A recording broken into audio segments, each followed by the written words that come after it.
Hello നമസ്കാരം എല്ലാ കൂട്ടുകാർക്കും ലിച്ചാറ്റ്സിൻ്റെ പുതിയൊരു വീഡിയോയിലേക്ക് സ്വാഗതം. അപ്പോൾ ഈ ഒരു വീഡിയോയിലെ ഗ്ലിംസസ് ഓഫ് ദ എമിറേറ്റ്സ് എന്നുള്ള ചാപ്റ്ററാണ് നമ്മൾ ലൈൻ ബൈ ലൈനായിട്ട് എക്സ്പ്ലെയിൻ ചെയ്യാനായിട്ട് പോകുന്നത്. അപ്പോൾ അതിൻ്റെ ഒരു ടൈറ്റിലും അതേപോലെ തന്നെ അതിൻ്റെ ഒരു പിക്ചറൊക്കെ കാണുമ്പോൾ തന്നെ നമുക്ക് മനസ്സിലാവുന്നുണ്ട് അതിനകത്ത് ഏതോ ഒരു ആൾ നമ്മുടെ മെയിൻ ക്യാരക്ടർ ഇങ്ങോട്ടോ ഒരു വിദേശത്തേക്ക് ഒരു ദൂരയാത്ര പോകുന്നുണ്ട്, ട്രിപ്പ് പോകുന്നുണ്ട്. അപ്പോൾ അതിനെ സംബന്ധിക്കുന്ന എന്തൊക്കെയോ കുറച്ച് വിഷയങ്ങളാണ് ഇതിനകത്ത് പറയുന്നത്. നമുക്ക് ആ ടൈറ്റിലും പിക്ചറൊക്കെ കണ്ടാൽ തന്നെ മനസ്സിലാക്കാനായിട്ട് സാധിക്കുന്നുണ്ട്. ബാക്കി നമുക്ക് നമ്മുടെ ചാപ്റ്ററിലോട്ട് പോകാം കേട്ടോ. What would await an accidental tourist in UAE? I wondered as I came out of the airport into the open air. അപ്പോൾ ഫസ്റ്റ് ലൈനിൽ തന്നെ ഉണ്ട് ആൾ എങ്ങോട്ടാണ് പോകുന്നത്, ആൾ UAEയിലേക്കാണ് പോകുന്നത്. അപ്പോൾ അവിടെ എത്തി അദ്ദേഹം ആ ഒരു എന്താ പറയുക എയർപോർട്ടിൽ നിന്ന് പുറത്തോട്ട് ഇറങ്ങി ഒരു ഓപ്പൺ എയറിലേക്ക് എത്തിയപ്പോൾ തന്നെ അദ്ദേഹം വിചാരിക്കുകയാണ് എന്ത് ആക്സിഡൻ്റൽ ആയിട്ടുള്ള അല്ലെങ്കിൽ എന്തായിരിക്കും എന്നെപ്പോലെ ഒരു ആക്സിഡൻ്റൽ ടൂറിസ്റ്റിനെ വെയിറ്റ് ചെയ്തിട്ട് ഇവിടെ ഇരിക്കുന്ന സംഭവം, അല്ലെങ്കിൽ എന്തൊക്കെയാണ് ഞാനിനി എക്സ്പ്ലോർ ചെയ്യാനായിട്ട് പോകുന്നത് എന്നൊക്കെ അദ്ദേഹം ഇങ്ങനെ ആലോചിക്കുകയാണ്. I was an accidental tourist. അപ്പോൾ അദ്ദേഹം പറഞ്ഞാൽ അതെ ഞാനൊരു ആക്സിഡൻ്റൽ ടൂറിസ്റ്റാണ്. അതായത് എന്താ പറയുക പെട്ടെന്ന് നമ്മൾ പ്രീ പ്ലാൻ ചെയ്തിട്ടൊന്നും അല്ലാണ്ട് പെട്ടെന്ന് എന്തെങ്കിലും സിറ്റുവേഷൻ കാരണം അല്ലെങ്കിൽ ഒട്ടും പ്രതീക്ഷിക്കാതെ അപ്രതീക്ഷിതമായിട്ട് ടൂറിസ്റ്റായിട്ട് മറ്റൊരു സ്ഥലത്തേക്ക് പോകേണ്ടി വന്നു എന്നുള്ളൊരു മീനിങ്ങിലാണ് അദ്ദേഹം പറയുന്നത് ഞാനൊരു ആക്സിഡൻ്റൽ ടൂറിസ്റ്റാണ്. I had been to Oman to stay with my niece. അപ്പോൾ അദ്ദേഹം പോകുന്നത് ഒമാനിലേക്കാണ്. ഒമാനിൽ പോയിട്ട് ആളുടെ നീസിൻ്റെ കൂടെ താമസിക്കാനാണ് പോകുന്നത്. നീസ് എന്ന് പറഞ്ഞാൽ നമ്മൾ മരുമകൾ അനന്തരവൾ എന്നൊക്കെ പറയും, അല്ലെങ്കിൽ എന്താ പറയുക ആ ഒരു ബ്രദറിൻ്റെ അല്ലെങ്കിൽ സിസ്റ്ററിൻ്റെ ഒക്കെ കുട്ടി എന്നുള്ള മീനിങ്ങിലാണ് വരുന്നത്. I had just squeezed in 2 days on my way back home. അപ്പോൾ ആൾ പറയുകയാണ് ഞാൻ ജസ്റ്റ് ഒരു 2 ദിവസത്തേക്ക് എന്നുള്ള രീതിക്ക് ടൈം അഡ്ജസ്റ്റ് ചെയ്തിട്ടാണ് ആൾ പോകുന്നത്, അല്ലെങ്കിൽ വളരെ കുറച്ച് സമയത്തേക്ക് എന്നുള്ള രീതിക്ക് ടൈമൊക്കെ അഡ്ജസ്റ്റ് ചെയ്ത് അങ്ങനെ ഒരു കുറേ ദിവസം നിൽക്കാനുള്ള പ്ലാനിലൊന്നും അല്ല അദ്ദേഹം പോകുന്നതെന്ന് അദ്ദേഹം പറയുന്നുണ്ട്. But 2 days were enough to give me an eye full of plenty of food for thought. അപ്പോൾ അദ്ദേഹം പറയാം ആ ഒരു 2 ദിവസം തന്നെ എന്തായിരുന്നു എൻ്റെ കണ്ണിനും മനസ്സിനും ചിന്തയ്ക്കൊക്കെ അത്രത്തോളം സാറ്റിസ്ഫൈ ചെയ്യിക്കുന്ന ഒരുപാട് കാര്യങ്ങൾ കാണാനും അനുഭവിക്കാനും ഉള്ള ഒരു ടൈം പീരീഡ് തന്നെയായിരുന്നു. കാരണം കിട്ടിയ ടൈമിൽ അദ്ദേഹത്തിന് ഒരുപാട് നല്ല എക്സ്പീരിയൻസുകളും ഒരുപാട് നല്ല സ്ഥലങ്ങളിലൊക്കെ കാണാനും പോകാനൊക്കെ പറ്റിയെന്നാണ് പറയുന്നത്. The dense clouds hovering above the wings of the aircraft had already given me an I full. അപ്പോൾ അദ്ദേഹം അവിടെ UAEയിൽ എത്തുന്നതിന് മുന്നേ തന്നെ ആ ഒരു എയർക്രാഫ്റ്റിൽ കയറിയ സമയത്ത് തന്നെ അവർ എയർക്രാഫ്റ്റിൻ്റെ പുറത്തേക്ക് നോക്കുന്ന സമയത്ത് ആ ഒരു മേഘങ്ങളൊക്കെ ഇങ്ങനെ കട്ടയായിട്ട് ഇങ്ങനെ പറന്ന് ചുറ്റിത്തിരിഞ്ഞ് നടക്കുന്നതിൻ്റെ ചിത്രം അല്ലെങ്കിൽ ആ ഒരു സീന് കണ്ടപ്പോൾ തന്നെ ആൾക്ക് ഭയങ്കര സന്തോഷമാവണം. അതന്നെ നല്ലൊരു കാഴ്ചയായിരുന്നു എന്നാണ് പറയുന്നത്. അവിടെ UAEയിൽ എത്തിയിട്ട് പോലുമില്ല, ജസ്റ്റ് ആ ഒരു എയർക്രാഫ്റ്റിനകത്ത് ഇരുന്നപ്പോൾ തന്നെ കിട്ടിയ എക്സ്പീരിയൻസ് തന്നെ അടിപൊളിയായിരുന്നു എന്നാണ് ആൾ പറയുന്നത്.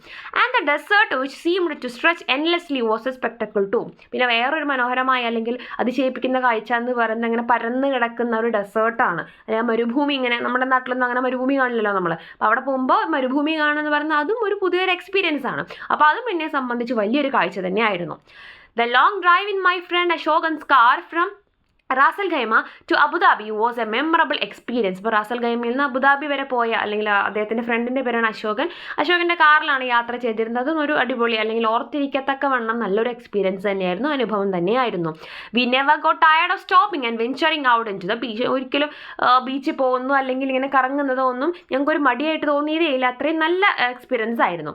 The sea have the same serene appearance everywhere. ഇപ്പോൾ എവിടെ നോക്കിക്കഴിഞ്ഞാലും സമുദ്രത്തിന് ഒരു ശാന്തമായ അല്ലെങ്കിൽ സെറീൻ എന്ന് പറഞ്ഞാൽ ഭയങ്കര പീസ്ഫുൾ ആയിട്ടുള്ള ഒരു മീനിങ്ങാണ് വരുന്നത്. അപ്പോൾ ഒരു സെറീൻ ആയിട്ടുള്ള ഒരു അപ്പിയറൻസ് തന്നെയായിരുന്നു എല്ലാ സ്ഥലത്തെയും ബീച്ചിന് കാണാനായിട്ട് സാധിച്ചിരുന്നത്.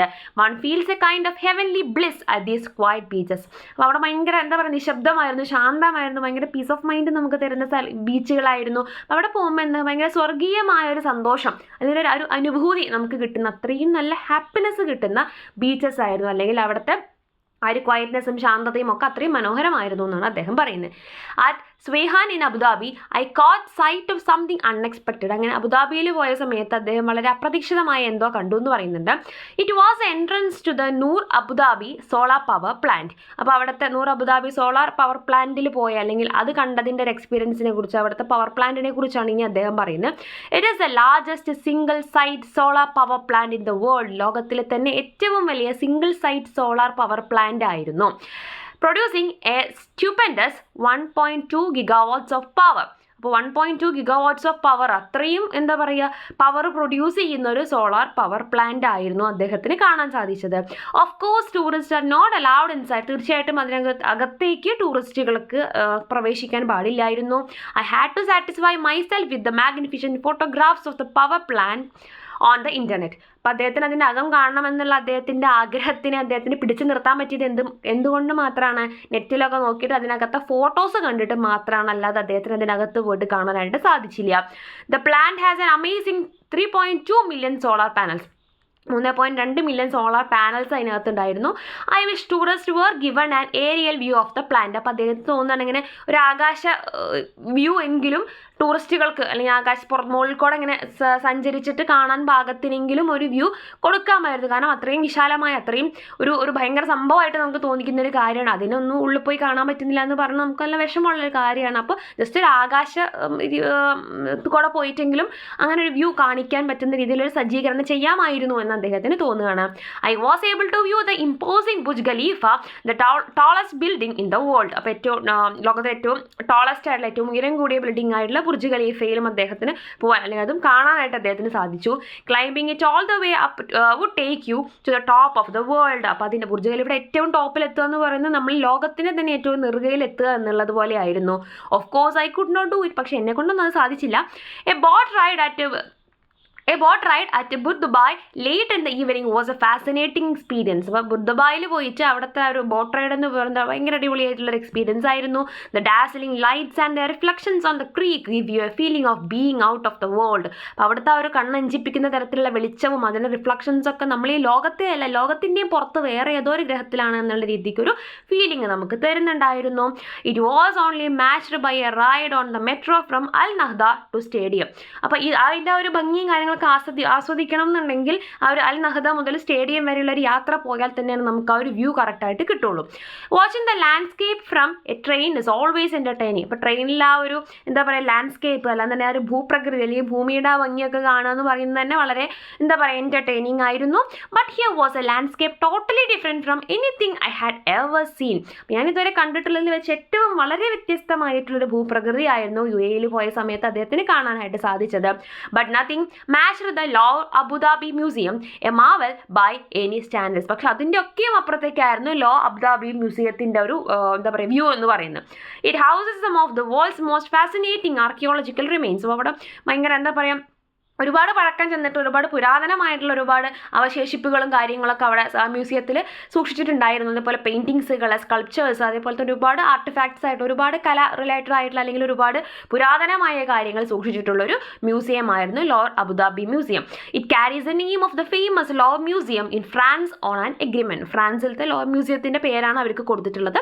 It has also rented more than 300 pieces from the Louvre for display. അപ്പോൾ അവിടെ നിന്ന് 300 പീസസ് അവർ അവിടെ നിന്ന് കൊണ്ടുവന്നിട്ടുണ്ട്. I thought it terribly unlucky of me to have spent only half a day in the museum. അപ്പോൾ നമ്മൾ പറഞ്ഞു ഓൾറെഡി 1-2 ദിവസത്തിൻ്റെ പ്ലാനിലാണ് അദ്ദേഹം പോയിരിക്കുന്നത്. അപ്പോൾ അവിടെ പോയിട്ട് ഒരു ഹാഫ് ഡേ മാത്രമാണ് അവിടെ നിൽക്കാനായിട്ട് മ്യൂസിയത്തിൽ സ്പെൻഡ് ചെയ്യാൻ പറ്റിയുള്ളൂ എന്നുള്ള കാര്യത്തിൽ ആൾക്ക് ഭയങ്കര സങ്കടമുണ്ട്.